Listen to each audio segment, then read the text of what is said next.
नौकर या नौकरानी क्या इंसान नहीं है। आए दिन कई खबरें ऐसी सामने आती हैं जिनको सुनकर या देखकर यकीन नहीं होता कि ऐसा कोई कैसे कर सकता है। पिछले साल की बात है, गुरुग्राम से दिल दहला देने वाली घटना सामने आई थी। नाबालिग सीमा को उसके मामा काम दिलाने के लिए झारखंड से गुरुग्राम लेकर आए। यहाँ सीमा मनीष खट्टर और कमलजीत कौर के घर पर काम करने लगी।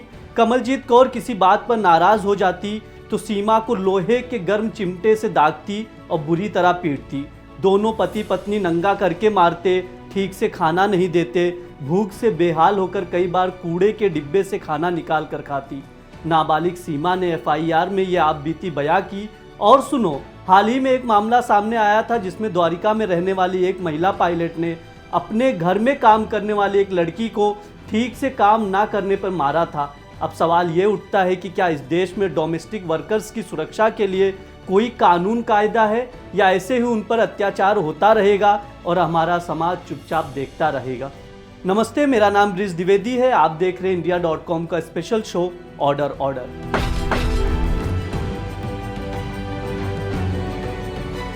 डेटा से शुरू करते हैं। वैसे भी कहा जाता है कोई भी बात कहने से पहले तथ्य सही होने चाहिए। केंद्रीय श्रम मंत्रालय के मुताबिक देश में 91 लाख से अधिक डोमेस्टिक वर्कर्स हैं। ये वो डोमेस्टिक वर्कर्स हैं जो ई श्रम पोर्टल पर रजिस्टर्ड हैं। बेंगलुरु की कंपनी babajob.com के सर्वे के मुताबिक डोमेस्टिक वर्कर्स को तय पगार नहीं मिल पाता। वो बीमार पड़ जाएं तो पगार में से पैसे काट लिए जाते हैं। यहाँ तक कि उन्हें किसी तरह की सोशल सिक्योरिटी भी नहीं दी जाती। जब हमने सुप्रीम कोर्ट के वकील अश्वनी कुमार दुबे से पूछा कि क्या डोमेस्टिक वर्कर्स का पगार तय नहीं है, क्या इनकी सुरक्षा को लेकर कोई कानून नहीं है, इन सवालों का जवाब देते हुए उन्होंने कहा, संसद ने कई बार देश में डोमेस्टिक वर्कर्स की सेवाओं के विनियमन के लिए राष्ट्रीय कानून बनाने की कोशिश की है, लेकिन हर बार कुछ वजहों से कानून नहीं बन पाया। Domestic worker conditions of service bill 1959 और house workers conditions of service bill 1989 वो पहले दो विधेयक हैं जिन्हें संसद में पेश किया गया लेकिन पास नहीं हो पाया।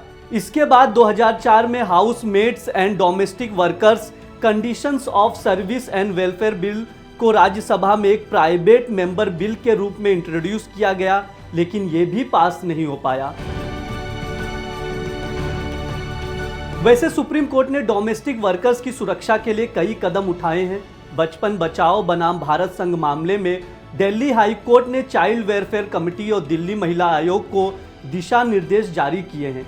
इन दिशा निर्देशों का उद्देश्य डोमेस्टिक वर्कर्स को सामाजिक सुरक्षा प्रदान करना है, लेकिन ये सिर्फ उन महिलाओं और बच्चों के लिए हैं जो दिल्ली में रहते हैं और काम करते हैं। वहीं सुप्रीम कोर्ट ने श्रमजीवी महिला समिति बनाम दिल्ली राज्य मामले में केंद्र को निर्देश दिया था कि वो ऐसे राज्यों को कोई ग्रांट्स ना दे जिन्होंने असंगठित कामगार सामाजिक सुरक्षा अधिनियम 2008 के तहत डोमेस्टिक वर्कर्स को रजिस्टर करना शुरू नहीं किया है। बता दें, इस अधिनियम के तहत उन सभी वर्कर्स की सुरक्षा के लिए प्रावधान है जो असंगठित लेबर का हिस्सा है। इसमें घर के काम करने में हाथ बटाने वाले डोमेस्टिक हेल्प भी शामिल है। इस कानून के सेक्शन 22 में कहा गया है कि एक घरेलू वर्कर हर महीने न्यूनतम 15 दिनों के वेतन के साथ वार्षिक छुट्टी का हकदार है।